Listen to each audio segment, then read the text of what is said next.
Big Boss season 9 weekend episode అయితే మొదలైపోయింది.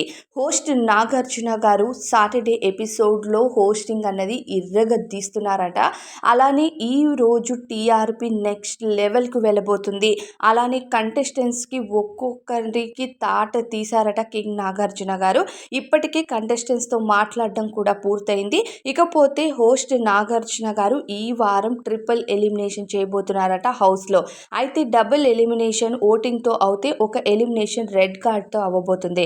ఇక ప్రతి సీజన్లో కూడా మనకి రెడ్ కార్డ్ ఇచ్చి గేట్స్ ఓపెన్ చేసిన ఏ కంటెస్టెంట్ అవుట్ అవ్వలేదు. కానీ మొదటిసారి బిగ్ బాస్ తెలుగు చరిత్రలో ఒక కంటెస్టెంట్ రెడ్ కార్డ్ ద్వారా డైరెక్ట్గా ఎలిమినేట్ అవుతున్నారు. బిగ్ బాస్ హౌస్ నుంచి అవుట్ అవుతున్నారు వితౌట్ ఏవీతో. ఇకపోతే ఇద్దరు కంటెస్టెంట్స్ ఓటింగ్ ద్వారా, అంటే మన తెలుగు బిగ్ బాస్లో ఇదే మొదటిసారి ట్రిపుల్ ఎలిమినేషన్ జరగడం. ముగ్గురు కంటెస్టెంట్స్ కింగ్ నాగార్జున గారితో సాటర్డేలో సండే ఎపిసోడ్లో బయటికి రాబోతున్నట్టుగా తెలుస్తుంది. ఇక హోస్టింగ్ అయితే నెక్స్ట్ లెవెల్ ఉందంట. అలానే టీఆర్పీ కూడా నెక్స్ట్ లెవెల్లో రాబోతుంది ఈరోజు ఎపిసోడ్కి. ఎందుకంటే ఈ వారం హౌస్లో మామూలు రచ్చ చేయలేదు కదా కంటెస్టెంట్స్. మరి వాటన్నిటి కోసం వీడియోస్, ఓటింగ్స్, మన పోలింగ్స్ అన్నీ జరిగి కంటెస్టెంట్స్కి తాట తీస్తున్నారట నాగార్జున గారు. షూటింగ్ అయితే స్టార్ట్ అయిపోయింది. ఇప్పటికే ఒక్కొక్క కంటెస్టెంట్తో మాట్లాడడం కూడా జరిగింది.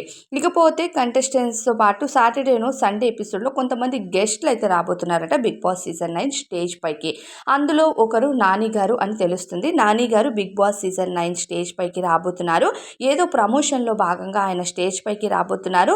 ఆయన కొంతమందికి ఆఫర్స్ కూడా ఇవ్వబోతున్నట్టుగా తెలుస్తుంది. సీజన్ 9 కంటెస్టెంట్స్లో కొంతమందికి ఆపర్చునిటీస్ అన్నవి ఇవ్వబోతున్నట్టుగా తెలుస్తుంది. అయితే చాలామంది నాని గారు తనూజకి కూడా ఏదైనా ఆఫర్ ఇస్తే బాగుంటుంది అని జనాలు ఎక్స్పెక్ట్ చేస్తున్నారు. బికాస్ కెరియర్లో కూడా చాలా వరకు డౌన్ఫాల్ చూసింది తనూజ అని ఇప్పటికే తను రీతుతో చాలా సందర్భాల్లో చెప్పింది. కాబట్టి అలాంటి ఏమైనా ఆఫర్స్ ఇస్తే బాగుంటుంది, ఒక సిస్టర్ రోల్ కానీ ఫ్రెండ్ రోల్ కానీ అలా అనుకుంటున్నారు. మరి నాని ఎవరికి ఎలాంటి ఆఫర్స్ ఇస్తారో చూద్దాం. మరి మీరేమనుకుంటున్నారు?